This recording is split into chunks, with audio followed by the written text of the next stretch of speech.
우리가 지난 16주, 오늘까지 하면 17주 동안 느헤미야서를 다루었습니다.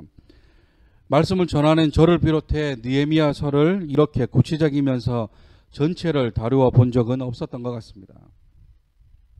이제 이 말씀 가운데 느헤미야가 등장하면 그가 어떤 인물이며 그 당시 어떤 일들이 있었는지 기억나실 거라 믿습니다. 먼저 느헤미야는 특이하게도 이스라엘의 고향이 아닙니다. 그는 포로로 이방 땅에 온 이스라엘 출신 부모님 밑에서 태어나 페르시아에서 성장한 사람입니다. 그러나 부모님의 신앙교육과 말씀 교육을 통해 그는 이스라엘을 자신의 고향처럼 여기며 살았습니다. 그러던 어느 날 느헤미야의 친척인 하나니를 통해 마음의 고향인 예루살렘이 폐허가 되었다는 소식을 듣게 되었습니다. 그 소식을 듣고 느헤미야는 수일 동안 슬퍼하며 하나님께 금식하며 기도합니다. 그가 기도하기를 나와 내 아버지의 집이 하나님 앞에 범죄하여 예루살렘이 폐허가 되었다고 하나님께 긍휼을 베풀어 달라고 기도를 합니다. 엄밀히 따지면 이스라엘이 폐허가 된 것과 느헤미야 자신과는 전혀 관계가 없는 상황이기는 하나 그는 오히려 이스라엘의 범죄를 자신과 자신의 선조들의 잘못이라 여깁니다. 그만큼 이스라엘을 사랑했다라는 것이죠.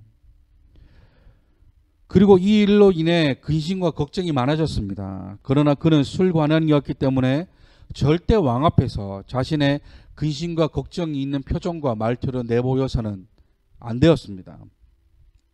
하지만 왕은 그가 걱정이 있다는 것을 알아버렸고 그에게 오히려 어떻게 해줄까를 묻습니다. 이에 느헤미야는 마음의 고향인 이스라엘로 돌아가서 무너진 성벽을 건축할 수 있도록 도와달라고 간청합니다.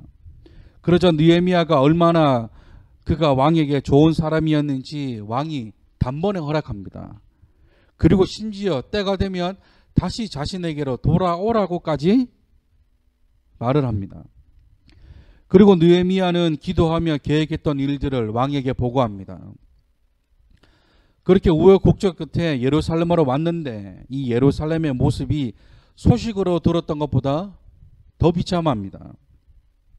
심지어 타고 간 짐승이 들어갈 곳이 없을 정도로 무너져 있었습니다.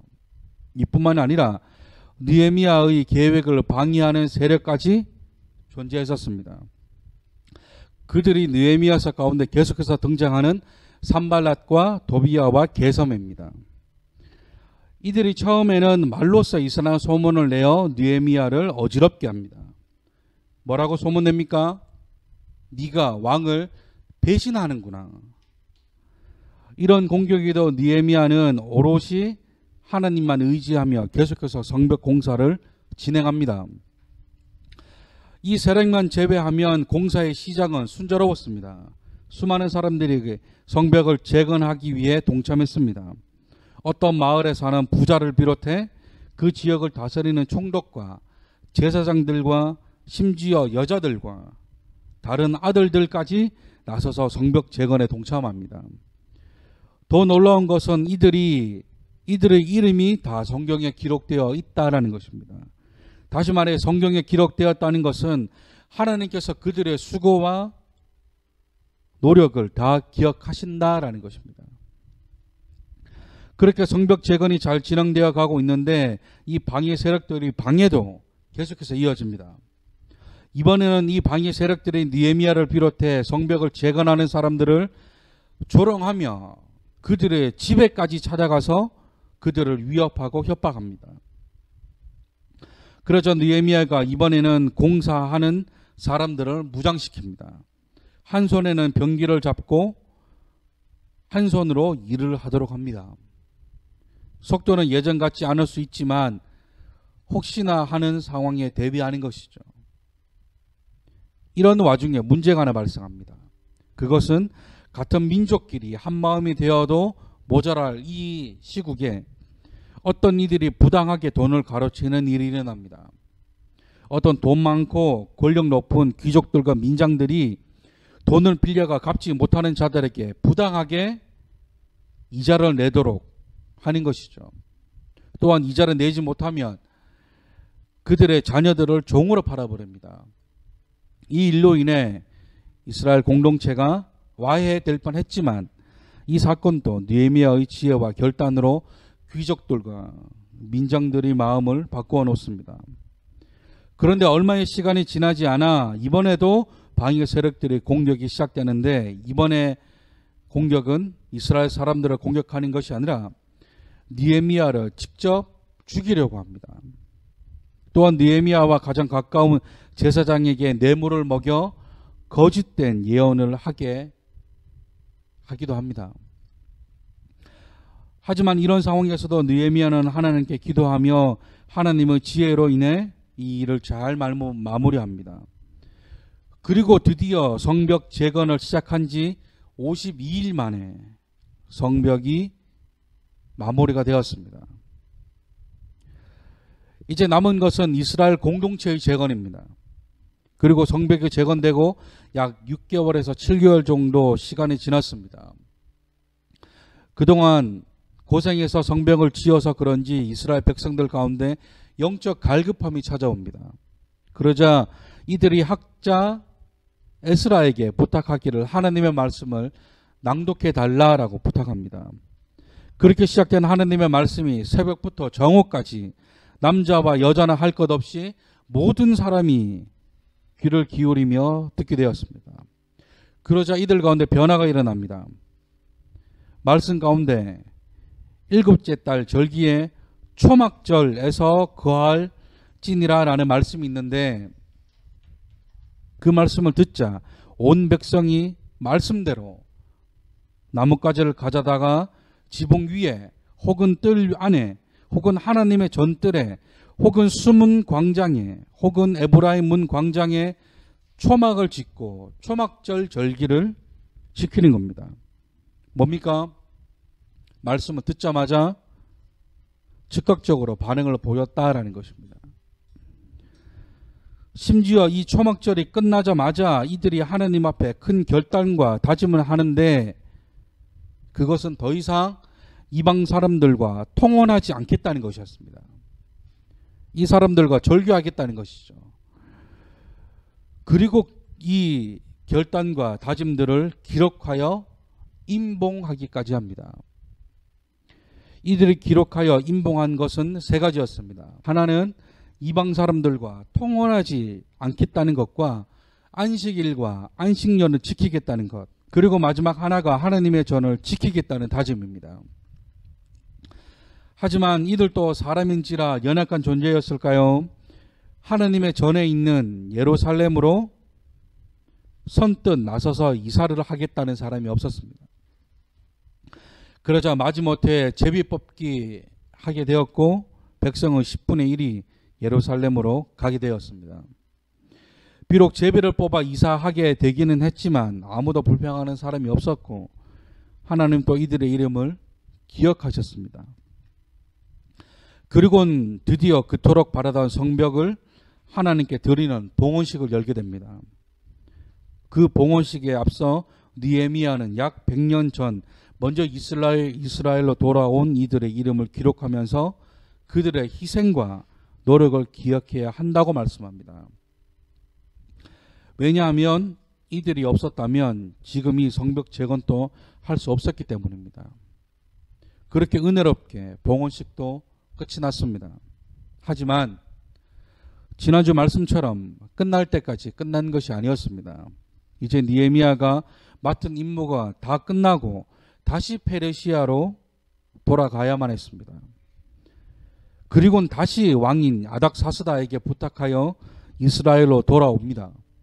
그런데 그 사이 느헤미야가 왕의 명령으로 페르시아로 돌아갔다 다시 왕에게 부탁하여 예루살렘으로 돌아온 그 사이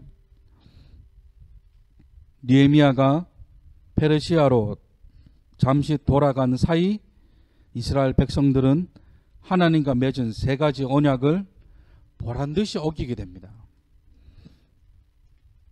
하나님의 전을 지키겠다는 약속을 도비아에게 예배를 준비하는 방을 내어주면서 어기게 되었고, 안식일을 지키겠다는 약속도 안식일날 하나님께 집중하지 않고 일을 하며 장사함으로 그 약속을 어기게 되었고, 이방인과 절규하겠다는 약속도 이방 여인들을 아내로 맞아들이면서 그 약속도 어기게 됩니다. 그러나 한 가지 희망이 있는 것은 이들이 다시 하나님의 말씀을 듣고 즉각적으로 반응하여 이 어긴 것들을 다시 제자리로 돌려놓았다라는 것입니다. 예전에는 하나님의 선지자가 한 말도 듣지 않았지만 이제는 하나님의 말씀으로 다시 자신들의 삶을 재정비하고 조정해 나갑니다. 어긴 것은 잘못이나 바로 잡으려고 한 것은 잘한 것이죠. 이렇게 지난 16주 동안 살펴보았던 느헤미야서의 전체적인 줄거리와 그 가운데 하나님께서 역사하셨던 또한 하나님의 교훈을 우리가 다시 한번 살펴보았습니다. 오늘은 그 마지막 시간으로 전체적으로 느낀 하나님의 역사와 하나님의 교훈에 대해 살펴보려고 합니다. 오늘 이 말씀은 지극히 주관적인 저의 느낌입니다. 그동안 진행되면서 여러분들이 느끼고 깨닫게 된 하나님의 교훈과 하나님의 말씀이 다를 수 있으나 말씀을 준비하고 전하면서 느꼈던 느헤미야서를 나누기를 원합니다. 느헤미야서를 통한 하나님의 교훈 첫 번째는 낙심하지 말라라는 것입니다. 낙심하지 말라. 우리가 느헤미야서를 살펴보면서 정말 지긋지긋하게 느헤미야와 이스라엘을 괴롭히는 무리들을 살펴보았습니다. 처음에는 이상한 소문으로, 그 다음은 조롱으로, 그 다음은 살인 협박으로, 그 다음은 이스라엘 공동체 가운데 숨어들어 공동체를 어지럽게 하는 것으로 정말 끝도 없이 느헤미야와 이스라엘 공동체를 힘들게 합니다. 그런데 이때마다 느헤미야는 낙심하지 않았습니다. 오히려 이때마다 하나님을 더 의지했고 더 하나님께 기도했습니다. 우리가 살아가면서 정말 수많은 낙심을 만나게 됩니다. 삶이 내가 원하는 대로 진행되지 않고 오히려 원하지 않는 방향으로 흘러가고 하나님의 일이며 좋은 의도로 시작하려고 하는 일이 계속해서 누군가 방해를 하고 모함하고 의도와 다르게 이상한 소문이 퍼지고 어떻게 보면 느헤미야가 겪었던 이 방해 세력들의 공격이 우리 삶 가운데 일어날 수도 있는 일일 수도 있다라는 것입니다. 그럴 때마다 기억하셔야 할 것은 낙심하지 말아야 한다라는 것입니다. 다시 말해 우리의 마음을 잘 지키셔야 합니다. 세상의 방법으로는 눈에는 눈, 이에는 이 같은 처세술로 대응하라고 말합니다. 하지만 하나님의 지혜와 하나님의 긍휼하심으로 기대와 사랑으로 그것을 이겨내셔야 합니다. 잠언에서는 마음과 관련된 말씀들이 정말 많이 기록되어 있습니다. 그 가운데 가장 핵심이라 할 수 있는 말씀을 하나 뽑으라고 한다면 단연 잠언 4장 23절 말씀일 것입니다. 마음을 지키는 것이 생명을 지키는 것입니다. 또한 예수 믿는 것 때문에 온갖 비난과 조롱을 들어야 하는 분이 계신다면 이 말씀을 기억하셨으면 좋겠습니다. 요한복음 16장 33절 말씀입니다. 방해 세력에 집중하면 그들만 보일 수밖에 없습니다. 그러나 하나님만 바라보면 문제보다 더 크신 하나님을 만날 수 있을 것입니다. 이 축복을 누리시는 저와 여러분들이 되시기를 주님의 이름으로 축원합니다. 그런가 하면 느헤미야서를 통한 하나님의 교훈 두 번째는 포기하지 않으면 반드시 이루어진다라는 것입니다. 사실 제가 느헤미야였다면 중간에 포기했을 것 같습니다. 수없이 낙심이 찾아올 것 같고 수없이 포기하고 싶은 마음이 들었을 것입니다. 더구나 더 힘든 것이 이것은 분명 하나님이 원하시는 일이라는 확신을 가지고 바벨론에서의 그 편안하고 안락한 삶을 포기하면서까지 이스라엘로 왔는데 심지어 이스라엘은 나의 고향도 아닌데 굳이 이렇게까지 와서 이런 수모와 조롱과 살해 위협을 받아가면서까지 이 재건 사역을 해야만 할까? 수많은 생각이 들었을 것입니다. 이뿐이겠습니까? 이스라엘 사람들은 얼마나 연약합니까? 방해 세력의 말에 마음이 무너져 공사를 하지 않으려고 하지를 않나. 그렇게 은혜를 받았음에도 불순종함으로 예루살렘으로 가지 않으려고 하지를 않나. 자신이 없는 사이 언약을 어기질 않나. 만약 저였다면 포기하고 다시 페르시아로 돌아가라고 했을지 모르겠습니다. 한마디로 나의 수고를 알아봐 주는 사람도 없는 그 사역을 왜 하는 것일까? 라는 것이죠. 포기란 사단이 원하는 것입니다. 우리가 하나님의 일을 하다가 낙심하게 되고 포기하는 것이 사단이 원하는 우리의 모습입니다. 세상은 우리로 하여금 포기하면 편해질 것이라 말합니다. 포기하면 애쓸 필요도 없다고 말합니다. 하지만 포기란 하나님이 주시는 마음과 결단이 아닙니다.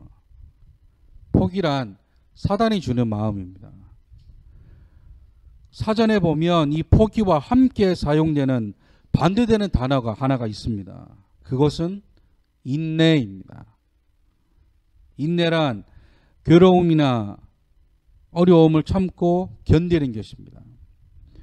우리에게 필요한 것은 포기함으로 얻게 될 편안함이 아니라 참고 견뎌내는 인내인 줄 믿습니다. 믿음의 선조인 느헤미야가 우리에게 교훈하는 것이 있다면 바로 이 인내하는 것일 겁니다. 어떤 상황과 형편 가운데서도 참고 견디는 것이 하나님을 신뢰하는 것이고 그 신뢰하는 마음에서 비롯되는 것이 인내라 말씀하고 있는 것이죠. 모든 상황이 나를 포기하게 만들고 좌절하게 만든다고 할지라도 하나님을 향한 믿음을 바탕으로 인내한다면 그 언젠가 반드시 이루어지는 날이 오게 될 줄 믿습니다. 포기하지 말고 인내의 경주를 달려가십시오. 말씀을 정리합니다. 오늘은 느헤미야서를 총정리하는 시간을 가졌습니다. 지난 16주 동안 하나님께서 느헤미야를 통해 그리고 느헤미야서를 통해 우리에게 말씀하신 것이 참 많음을 우리는 압니다. 그 수많은 말씀 가운데 느헤미야서를 단 두 가지로 요약하려고 한다면 낙심하지 말고 포기하지 말라는 말씀이라 생각합니다. 오늘 본문 말씀인 갈라디아서 6장 9절 말씀처럼 스스로 속이는 자가 되지 말고 선한 일을 하다가 낙심하지 말며 포기하지 않으면 반드시 때가 이르면 거두는 날이 오게 될 것입니다. 그 날을 위해 오늘도 인내함으로 하나님을 향한 신뢰함으로 그 날을 위해 달려가시는 저와 여러분들이 되시기를 주님의 이름으로 축원합니다. 이 시간에 이 찬양으로 나아가셨으면 좋겠습니다. 감사해라는 찬양입니다. 이 찬양의 가사와도 같이 주께서 우리를 인도하시고 지켜주시기 때문에 우리에게는 두려움도 없고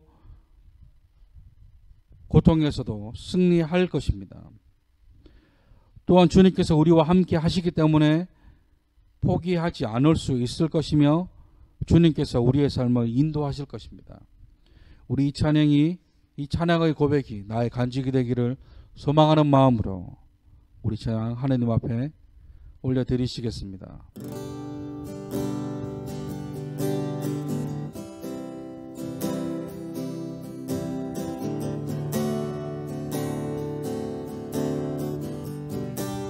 감사해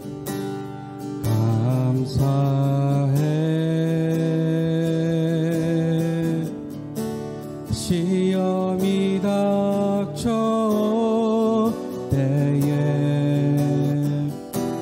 주께서 인도하시니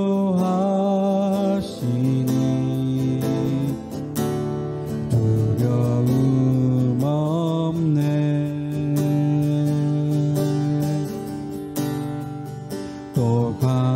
감사해. 고통이 찾아올 때에 주께서 지켜주시니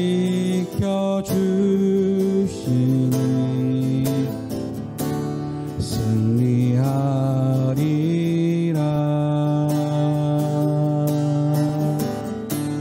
나의 모든 생활 속에서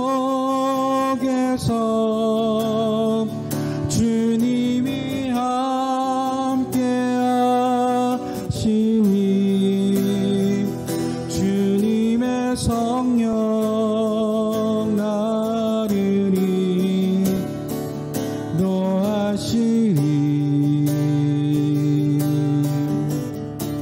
시험이 나를 찾아올 때 주님 지켜주시리.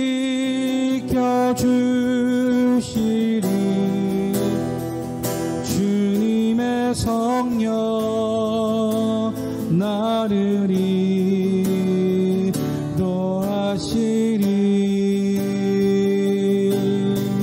다시 고백합니다.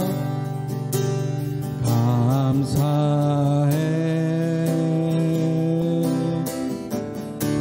시험이 닥쳐올 때에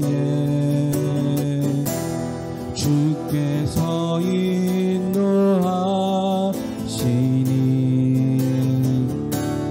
두려움 없네.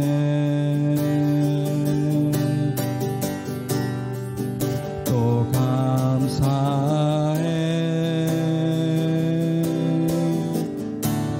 고통이 찾아올 때에 주께서 지켜주시니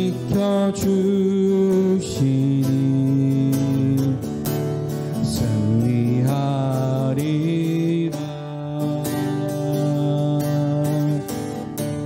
나의 모든 생활 속에서 주님이 함께 하시니 주님의 성령 나를 인도하시리.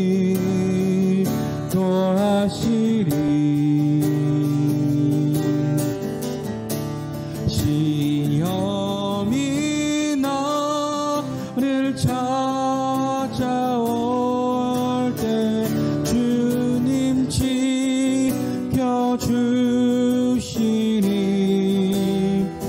주님의 성령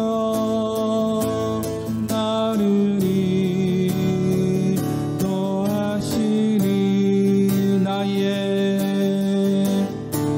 나의 모든 생활 속에서 주님이 함께 하시니 주님의 성령 나를 인도하시니.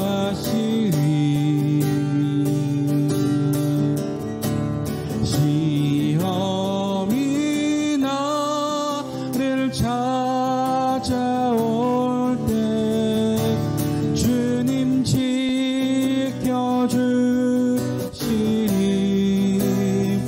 주님의 성령 나를 인도하시니.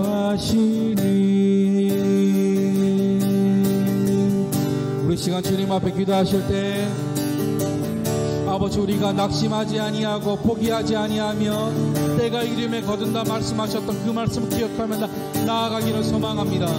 아버지 어떠한 방해의 세력들과 어떠한 사단의 공격 앞에서도 아버지 우리가 무릎 꿇지 않게 하여 주시고 하나님이 주시는 그 은혜와 아버지 그 능력으로 이 땅을 살아갈 때에 아버지 우리가 포기하지 아니하고 나아가기를 소망합니다. 주님 우리에게 은혜로 역사해 달라고 우리 시간 주님 안에 생각하시면서 우리 기도함으로 나아가시겠습니다. 기도하겠습니다.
사랑과 은혜가 풍성하신 하나님 감사합니다.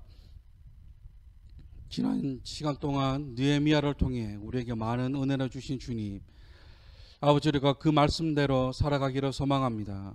어떠한 방해의 세력들의 공격들과 마음이 무너지는 일이 우리 삶을 찾아온다 할지라도 낙심하지 말며 포기하지 아니하면 반드시 거두리라 말씀하신 그 말씀 가지고 아버지, 우리가 나아가기를 원합니다.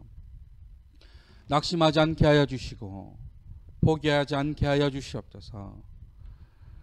이제는 우리 주 예수 그리스도의 무한하신 은혜와 하나님의 한량없는 사랑과 성령님의 감화 감동 내적 역사 교통 충만케 하시는 그 은혜가 어떠한 사단의 공격 앞에서도 무너지지 않기로 다짐하는 모든 자들 머리 위에, 낙심하지 않고 포기하지 아니하면 때가 이름에 반드시 거두리라 말씀하신 그 말씀 믿고 나아가기로 소망하는 모든 자들 머리 위에 이제로부터 영원토록 함께 하시기를 간절히 축원하옵나이다.